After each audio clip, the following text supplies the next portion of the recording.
سلام كدب runtii waxay farxadeydu maanta tahay inaan ka soo qayb galo workshop-ka dhaqaaqa Suudaansiga lagu daafurayo waaritaanka dayactirka wadooyinka waan ognahay wadooyin dadaal baynu saarnay inaan bilowno wadooyin samayno inaan noo gudbino isku tashano itaaqeedna ahaadaan ama quality-na ahaadaan waxaan aad maanta ku faraxsanahay in la maasoo diyaargaroobay sidii wadooyinkaasi dayactir rasmi ah oo waqti badan qaata oo jiritaan badan yeesha in loo sameeyo waddanka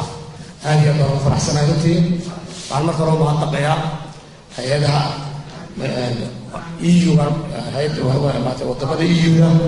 oo runtii korobayna barbar taagan mucaawarooyinka hadday soo mariyaan SPF soo mariyaan iyo hadday soo mariyeen JIS soo mariyeen iyo hadday hay-adaha soo mariyaanba runtii deeqbixiyaasha koowaad ee dhawaan bay naga caawiya hadday doorashooyin tahay iyo hadday tahay dayactir wadooyin iyo hadday maaragtay caafimaad iyo waxbarasho tahay waxa weeyaan midowga Yurub aad iyo aad baan ugu mahadnaqayaa wakiilada halka fadhiya aad iyo aad baan ugu mahadnaqayaa hadduu yahay wakiilka daliila iyo ninka mashruuca JIS hogaaminaya waxaan leeyahay halkaas mashruucaasi waa inay barbar socdaa ma hadday joogaan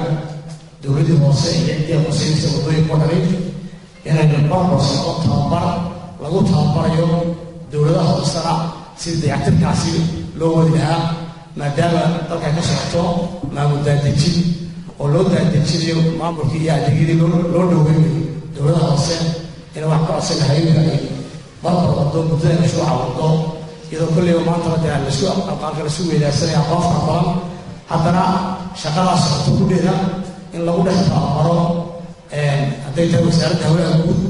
oo ahayd wasaaraddii u qaabilsanayd wadooyinka dalka siyaasadda guudda hagaysa iyo hadday tahay degmooyinka maaragtay caasimadaha dalcoodaha maaragtay mashaariicda maaragtay wadooyinka socdaan ayaan aad iyo aad hujeynayaa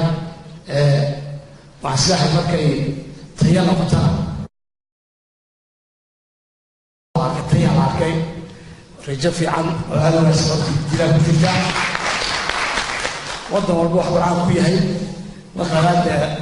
gaadii iyo tayadii jar walbaahay waddada u mariyay kule tayadiisa maalmayso iyaguna kulley wataa marka aad iyo aad baan ku faraxsanahay inay maanta hay jar la hogaaminaysayo in dayactirkii wadooyinka Somaliland maanta loo soo diyaargaroobay oo iyaga soo mariyay maanta dhaqaalihii lagu dayactir lahaa aad iyo aad baan ugu mahadnaqayaa